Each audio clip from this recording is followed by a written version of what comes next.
Hey guys, welcome back on my channel and स्वागत है आप सभी का आपके अपने चैनल द वर्षा शर्मा में। और मैं हूं आपकी होस्ट द वर्षा शर्मा। दोस्तों, आज का एपिसोड बहुत ही ज़बरदस्त रहा।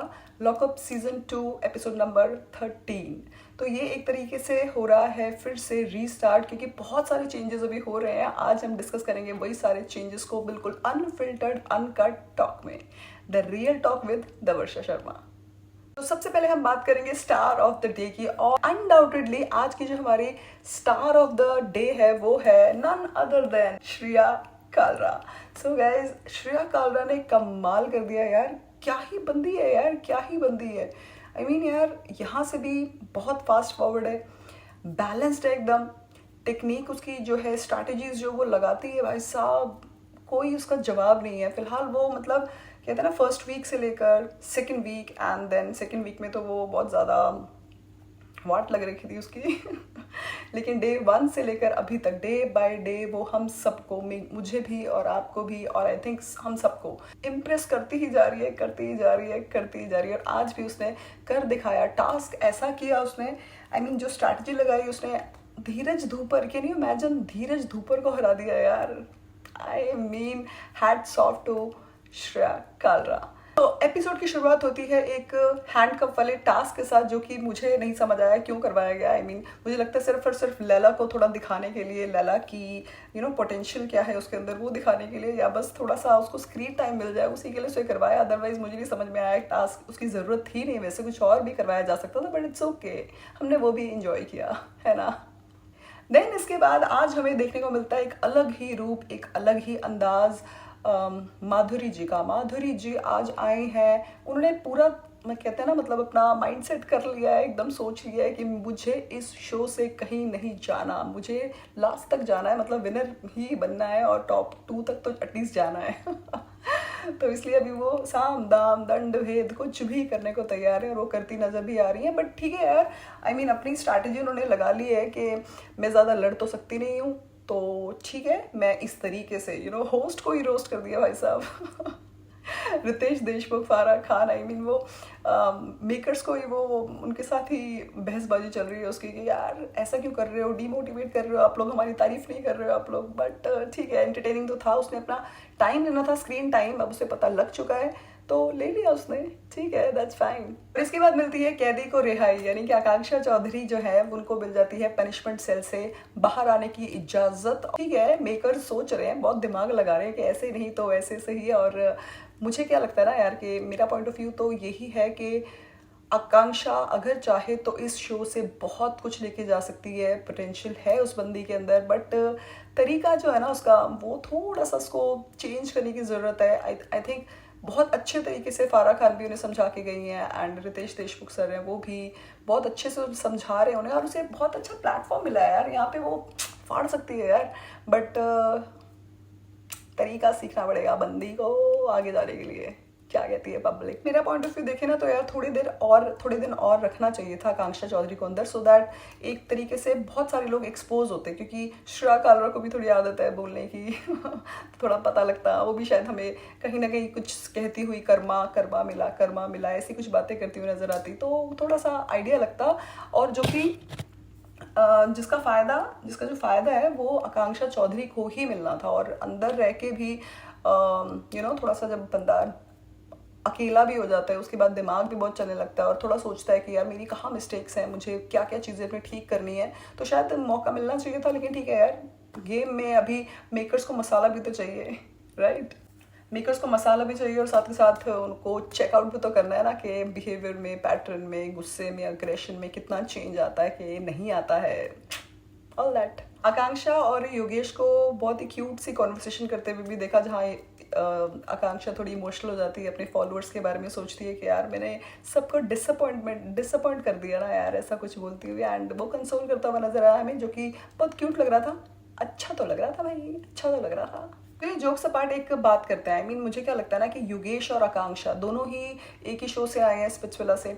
अब दोनों ही सेम ही उम्र के हैं, एंड दोनों ही मतलब लड़ने में बिल्कुल आगे हैं, और पोटेंशियल भी दोनों में बहुत ज़्यादा है, लेकिन डिफरेंस पता क्या है उनके बीच में कि बिहेवियर पैटर्न होता है ना, वो योगेश का अपने मैसेज को कन्वे करने का तरीका थोड़ा बेटर है एज कम्पेयर टू आकांक्षा चौधरी। आकांक्षा चौधरी थोड़ा सा अग्रेसिव ज़्यादा हो जाती है एंड शायद इमेच्योरिटी है अभी उसके अंदर, तो वो इतना सोच पाती नहीं है। योगेश उसे समझाने की कोशिश बहुत करता है, लेकिन बट ज़्यादा इम्प्रूवमेंट होती हुई हमें नज़र आ नहीं रही है। प्रॉब्लम तो यही है ना। तो चलिए आगे बात करते हैं। आज चमोला वर्सेस हमने देखा, चमोला वर्सेस माधुरी, इनके बीच में भी थोड़ी सी कुछ तो मिसअंडरस्टैंडिंग और थोड़ी लड़ाई, और एक्चुअली माधुरी जी थोड़ा स्टैंड लेने की कोशिश कर रहे हैं। उन्हें अभी चाहिए कि उनको भी आना है फ्रेम में, कैसे भी करके गेम में बने रहना है, तो अभी वो छोटी छोटी चीज़ों को भी निकालेंगी और बात करेंगी। और बात हुई थी कुछ ऐसी कि दोगलेपन के ऊपर कमेंट करती हुई चमोला को नजर आ रही थी। आई मीन समझ रहे हो यार, नेक्स्ट लेवल पे जा रही है बंदी। कौन? चमोला की बात नहीं कर रही हूँ, मैं बात कर रही हूँ माधुरी की। पूरा दिमाग लगा रही है, खुराफाती दिमाग अपना यूज करती हुई नजर आ रही है हमें आज वो। जो भी कहो यार, एटलीस्ट वो हमारे जो ये है लैला है, और हमारे पैम, जो हमारी पैम है, और हर्षद चोपड़ा, शिवांगी जोशी, इनसे तो थोड़ा बेटर करती हुई एफर्ट मारने की कोशिश कर तो रही है एटलीस्ट। और इसके बाद आता है सबसे जबरदस्त पॉइंट, जहाँ पे आते हैं Riteish Deshmukh as a jailer, और उसके बाद होता है पूरा का पूरा गेम चेंज। आई मीन वो गेम चेंज ही करने आए हैं पूरी तरीके से, बिकॉज आज होता है जो उनके सेल मेट्स हैं वो हो जाते हैं चेंज, क्योंकि वो थे काफ़ी ज़्यादा कंफर्ट जोन में चल रहे थे। इसीलिए मैंने ये बात कही थी आपको कि रीस्टार्ट हो रहा है, रीस्टार्ट एकदम शुरू से शुरू हो रहा है शो, कि अभी उनको कंफर्ट जोन से निकाल के अलग अलग लोगों के साथ डिवाइड एंड रूल किया जाए, ऐसा कुछ। और आज हुआ भी वही है, मतलब आज नहीं कल। नहीं, हमें टर्म सुनने को मिलती है कंट्रोलर एंड डिपेंडेंट। जो हमारे सेलमेट्स हैं उनमें से एक होगा कंट्रोलर और एक होगा डिपेंडेंट, और इसी के ऊपर सारी की सारी गेम हमारी डिपेंड करेगी। बहुत ज़्यादा ज़बरदस्त कॉन्सेप्ट ले गया है सीरियसली। तो यहाँ पे हमारे सेलमेट्स चेंज होते हैं। तो हर्षद चोपड़ा होते हैं वरुण के साथ, पैम के साथ चमोला, राम जी के साथ श्रेया कालरा, जैसे उसकी प्रीमियर वाले टाइम पे डिमांड थी कि लेट्स शेयर टुगेदर, तो मिल गया अभी मौका। Then Dheeraj and Sufi, Shilpa Shinde and Shivangi, and Yogesh and Madhuri ji, और इन्हीं के साथ होगी हमारी आकांक्षा चौधरी भी। कंट्रोलर है वो है Varun, Pam, Shreya, Dheeraj, Shilpa Shinde and Madhuri ma'am. सबसे बड़ी गलती की है आज शिवांगी जोशी ने कि शिल्पा शिंदे, जिनका दिमाग बहुत ज़्यादा तेज चलता है, फटाफट से मान गई यार कंट्रोलर। मतलब वो बन गई, कहती मैं कंट्रोल करूंगी एंड तुम ऐसे करना, तो मान गई यार जल्दी से। शिवांगी ने इतनी जल्दी ट्रस्ट कर कैसे लिया यार? बहुत बहुत मासूम है यार, बहुत भूली है यार, वो जल्दी से मान गई। और ये सबसे बड़ी मिस्टेक, क्योंकि इसी का फ़ायदा उठाया बाद में जाके हमारी शिल्पा शिंदे शिवांगी को ऑर्डर देती हुई नजर आती है कि आप जो है हर्षद चोपड़ा से बात नहीं करेंगे। मतलब बात कर सकते हैं लेकिन ज़्यादा टाइम स्पेंड नहीं करना है। वैसे अगर देखा जाए ना गाइस, तो ये शिवांगी के लिए एक प्लस पॉइंट हो सकता है। वो अभी समझ नहीं रही है इस चीज़ को, इमोशनली उसको थोड़ा लैक फील हो रहा है कि यार मुझे हर्षद से मिलने नहीं देंगे, बात नहीं करेंगे, एंड इमोशनल उसका जो ब्रेक डाउन सब हो जाता है, रोने लग जाती है। आई थिंक यार उसको अपने सीरियल्स के दिन याद आ रहे हैं। And on the other hand Harshad Chopra, वो भी इमोशनल हो गए हैं, वो भी रो रहे हैं। आई मीन क्या चल रहा है भाई साहब इस घर में नहीं, सॉरी इस लॉकअप में क्या चल रहा है? जहाँ स्टैंड लेना चाहिए हर्षद चोपड़ा को, वहाँ वो स्टैंड लेते नहीं है। आई मीन अभी वो लड़ सकते थे, झगड़ सकते थे। शिवांगी अभी फारा मैम कह के गई थी कि नहीं ये अपनी लड़ाई खुद लड़ सकती है, हर्षद चोपड़ा को बोल के गई थी, तिली लगा के गई थी शिवांगी को, थोड़ा मतलब समझाया था उन्होंने अपनी तरीके से, बट कोई फायदा नहीं हुआ गाइस, कोई फायदा नहीं हुआ। बात करते हैं हमारे राम जी की। आई मीन यार राम जी का ना कोई दीन ईमान धर्म कुछ नहीं है उनका यार। कभी वो इधर है कभी वो उधर है। मैंने आपको जैसे कल भी बताया था एग्जैक्टली आज भी वो यही करते हुए नजर आए हैं। उन्होंने आज भी यही किया है। उन्हें या तो वो बहुत ज़्यादा स्मार्ट है लेकिन स्मार्टनेस के साथ साथ ना स्टैंड तो उनका है ही नहीं है। कहते हैं ना कि जुबान की कीमत होती है, उनकी जुबान की कोई कीमत नहीं है, जीरो है, जीरो। जैसे जहां फायदा दिखता है वही मुड़ जाते हैं भाई साहब। श्रेया कालरा ने राम जी से क्वेश्चन ही कर लिया कि मुझे बताओ कि आपने शिल्पा शिंदे को अपने बिहेवियर के लिए सॉरी तो बोल दिया बट मुझसे अपने आके क्यों नहीं बात करी पर्सनली? तो वो भी कहते हैं कि नहीं एक्चुअली ना, अब देखो यहाँ पे इनका कोई स्टैंड नहीं है। अभी पहले उनकी तारीफ कर रहे थे शिल्पा ऐसे कुछ लड़ाई भी कर ली, फिर उसके बाद जबरदस्त तरीके से बहुत ज्यादा डिसरिस्पेक्ट भी की। देन उसके बाद आज वो श्रेया को सफाई देते हुए कहते हैं कि ना Shilpa is not a good person but तुम बहुत अच्छी हो ना, you are like my kid and all. तो श्रेया ने भी उन्हें पूरी तरीके से अच्छा जवाब दिया कि see hello I am not a kid, okay, मैं कोई किड विड नहीं हूँ, मेरा बहुत दिमाग चलता है and I am a smart girl. फिर उसके बाद इमीडिएटली वो जाते हैं शिल्पा शिंदे के पास, फिर वहां जाके कुछ बातें करने की कोशिश करते हैं, अपनी इक्वेजन को सेट करने की कोशिश करते हैं। अभी शिल्पा ने भी बहुत अच्छा जवाब दिया राम सर को कि दैट अभी बस बस बस अभी अभी कोई ज़रूरत नहीं है, जब तुम्हारी ज़रूरत थी तब आपने कोई हमारा स्टैंड नहीं लिया, तो अभी ये सब चीज़ें करने की कोई ज़रूरत नहीं है। एंड शिल्पा शिंदे का गुस्सा भी मुझे बिल्कुल जायज़ लगा, बिकॉज लास्ट वीक में ना बहुत सारे ये लोग थे, जितने भी सब, हर्षद चोपड़ा भी हैं इसमें धीरज दुपर भी हैं, घर के सारे लोग, चमोला से लेकर पैम से लेकर वरुण से लेकर everybody in the house except Shreya and Madhuri. इनके अलावा किसी ने भी ना यार, जैसे आकांक्षा के साथ जितनी भी लड़ाई हो रही है, या श्रेया और आकांक्षा का जो भी चल रहा है, शिल्पा शिंदे और आकांक्षा का भी जो फाइट हो रही है, बीच में कोई आके स्टैंड ही नहीं ले रहा है यार, कोई कुछ बोलने की कोशिश ही नहीं कर रहा है किसी को। मतलब होता है ना, आकांक्षा को बैठ के उसको बोलो सामने से कि नहीं यार, you are wrong, don't do this. अगर वो आपके ग्रुप में है, आपके साथ है, आपके साथ इतने अच्छे से आपका दोस्ताना चलता है, तो आप एटलीस्ट उसको बोलो भी तो सही, गलत के टाइम पे गलत, सही के टाइम पे सही।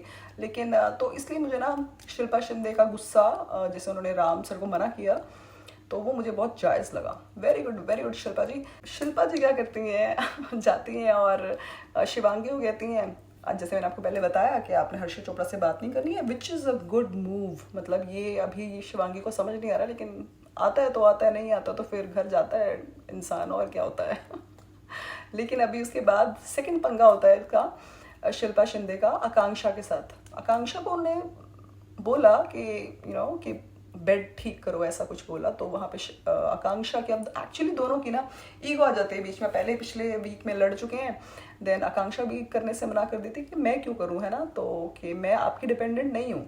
तो वो भी बताती हैं कि एज़ पर रूल आप पूरे घर के जितने भी कंट्रोलर्स हैं उनके ऊपर आप डिपेंडेंट हो, तो आपको करना पड़ेगा, ऐसा कुछ ऐसा चल जाता है। जहाँ पे शिल्पा शिंदे ने जैसे बोला, अभी शिल्पा शिंदे का भी ना यार, अभी ये समझना पड़ेगा कि शिल्पा शिंदे पहले से ही, जब ये पावर नहीं भी मिली थी ना, तब से भी वो उनका नेचर में ही है, अंदर से ही है, इनबिल्ट है उनका कंट्रोलिंग जो नेचर है, तो उनका भी कंट्रोलिंग नेचर है। और यहाँ आकांक्षा तो आपको पता ही है, तो यहाँ ईगो आ जाती है बीच में एंड फाइट हो जाती है शुरू, और इतनी ज़बरदस्त तरीके से फाइट चलती है, जिसमें बीच में राम जो है, राम जी वो भी एक्सपोज होते हैं, पैम एक्सपोज हो जाती हैं, और भी जितने हर्षद चोपड़ा, धीरज धूपर, सब आके शिल्पा शिंदे को समझाने की कोशिश कर रहे हैं कि नहीं नहीं ऐसे नहीं ऐसे नहीं। थोड़ा सा वो है, लाउड है शिल्पा शिंदे, लेकिन जब उन्होंने बोला ना, जब आकांक्षा ने बोला कि नहीं मैं इस औरत का नहीं करूँगी, बस वो औरत वाली बात जो है वो इंस्टिगेट कर गई, वो ट्रिगर कर गई शिल्पा शिंदे को भी, एंड वो भी फिर चालू होंगी, तो करना तो पड़ेगा करना तो पड़ेगा। एंड उसके बाद फिर बात आगे बढ़ती है, लड़ाई होती है, लड़ते लड़ते शिल्पा शिंदे भी कह देती हैं दैट औकात पे आ जाती है बात। अब but you know what, senior और जूनियर का ना ये जो जनरेशन गैप का पंगा है ना यार, ये सदियों से चला आ रहा है, ये ईगोज ही नहीं ख़त्म होने का नाम लेती हैं। अब शिल्पा शिंदे को ये समझने की ज़रूरत है कि आप देख चुके हो आकांक्षा का लेवल, कि वो आकांक्षा चौधरी का, कि वो जब लड़ने पे आएगी, जब अगर उसकी इक्वेशन ख़राब हो गई, तो वो जब लड़ने पे आएगी तो वो नहीं देखेगी कि आप सीनियर हो या आप जूनियर हो। तो जब आपको पता लग चुका है यार कि यहाँ पे ना थोड़ा सा दिमाग से काम करना पड़ेगा इनके साथ, तो वहाँ पे वो अपना दिमाग यूज़ करने को तैयार नहीं है। एंड यार ये भी सोचना चाहिए यार कि शिल्पा शिंदे ने वाकई अभी अपनी लाइफ में इतने शोज़ किए हैं यार, अपनी एक कहते हैं ओहदा बनाया अपना, अपनी एक जगह बनाई है इंडस्ट्री में, तो वो रिस्पेक्ट डिज़र्व भी करती हैं, राइट।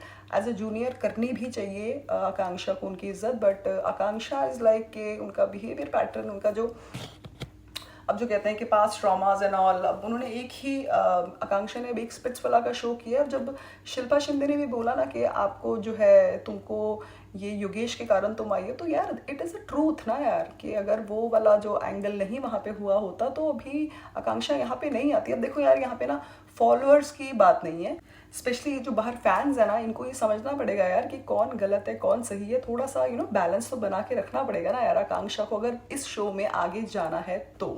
इसी बात पे वो भी कह देती हैं कि औकात पे आ जाती हैं, औकात के बाद बातें चली जाती हैं कि क्या तुम क्या कर लोगी जब मेरी उम्र में आओगी, तब क्या होगा तुम्हारा। तो वो भी कहती है कि मैं भी तुमसे बड़ी हो जाऊंगी। तो उंगली की बात हो जाती है कि उंगली नीचे करो, तुम्हारी उंगली, वो आकांक्षा कहती है कि मेरी उंगली तो ऊपर की तरफ है। बट ये सब रबिश सी फाइट होती है, अच्छी खासी ज़बरदस्त झगड़ा होता है आकांक्षा और शिल्पा शिंदे का, जिसमें योगेश भी आकांक्षा को फिर से समझाने की कोशिश करते हैं कि यार रहने दे, चिल कर। लेकिन अभी वो चिल वाले मूड में नहीं। लेकिन मुझे ये चीज़ अच्छी भी लगी आकांक्षा की, बिकॉज उसने आके स्टैंड लिया कि देखो हेलो, आप कह सकते हो कि आप ये करो, लेकिन आप इस तरीके से ऑर्डर नहीं दे सकते हो। एंड अगर देखा जाए तो उन्होंने ऑर्डर नहीं दिया था, उनका नेचर ही ऐसा है, कंट्रोलिंग नेचर है, वो बात ही ऐसी करती हैं। देन फाइनली आकांक्षा मना कर देती है काम करने के लिए। एंड उसके बाद अब देखो, अब माधुरी जी जो है वो अपना कितना दिमाग यूज़ करती हैं।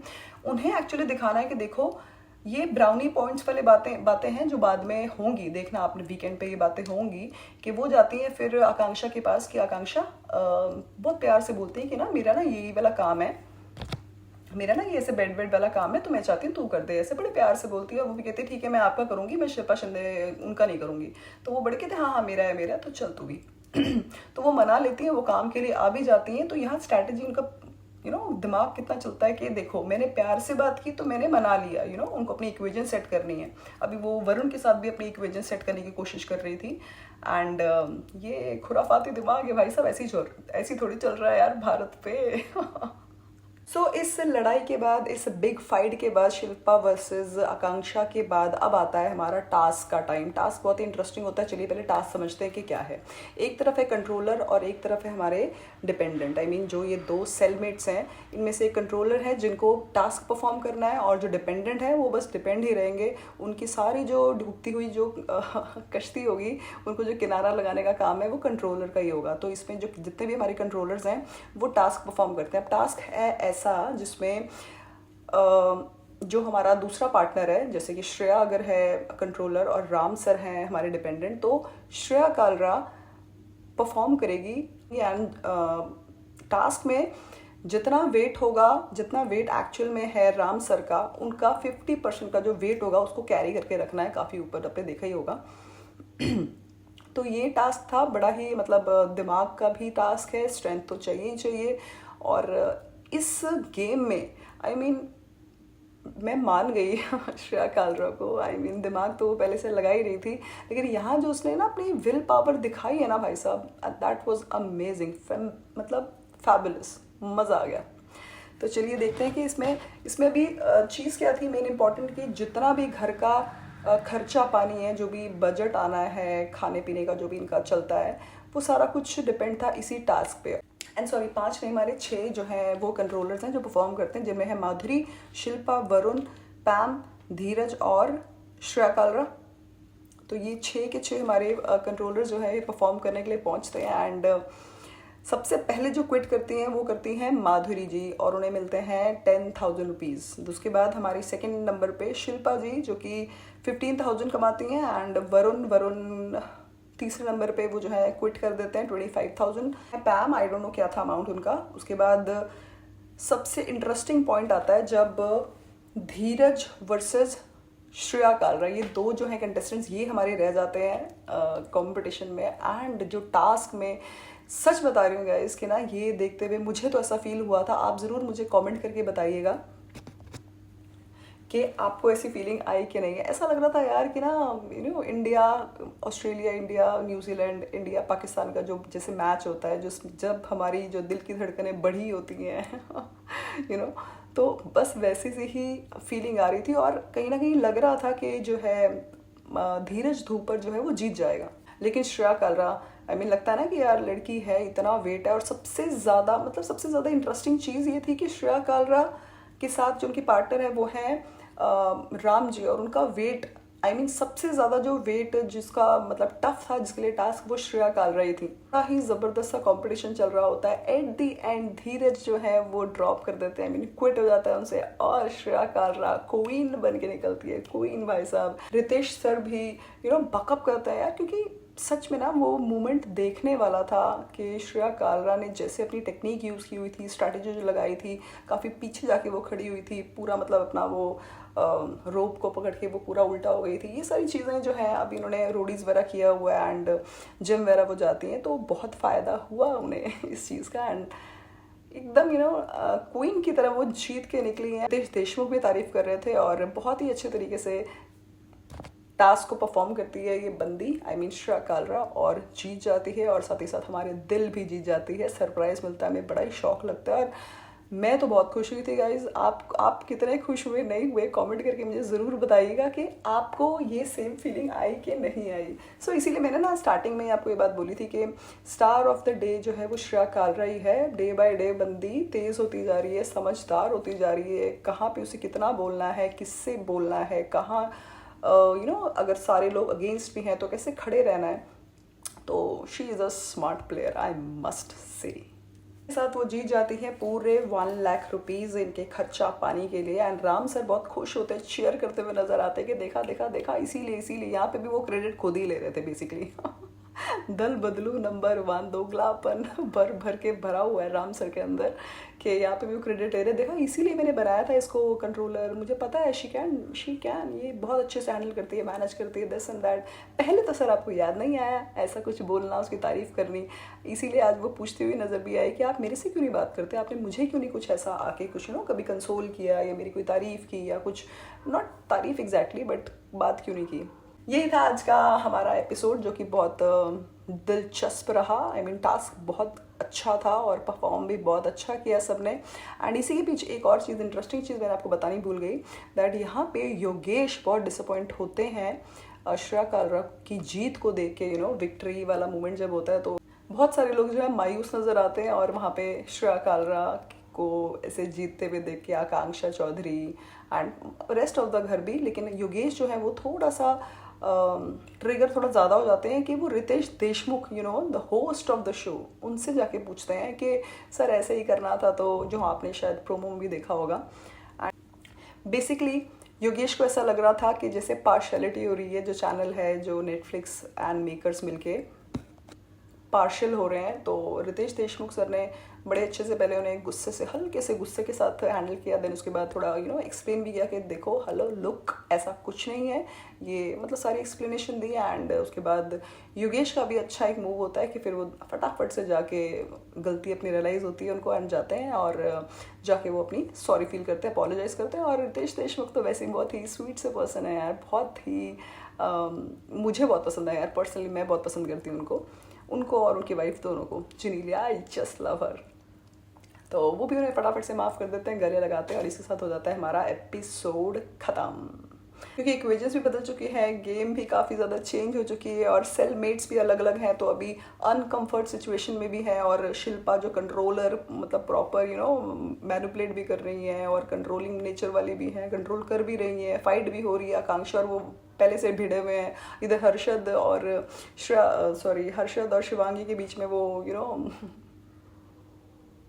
उनके दोस्ती के बीच में, या मैं क्या बोलूँ कि उनका क्या है रिश्ता, जो भी उनका रिश्ता है बहुत ही प्यारा सा दोस्ती वाला रिश्ता। यहाँ पे शिवांगी ने बहुत गलती की है यार, उसको स्टैंड लेना चाहिए था, लड़ना चाहिए था, बट ठीक है अभी ऐसे ही तो ऐसे ही सही। थोड़ा विक्टिम माइंड सेट में आ गई है, आंसू बहा के उसको लग रहा है शायद सिंपैथी मिलेगी, लेकिन इट्स अ रॉन्ग मूव।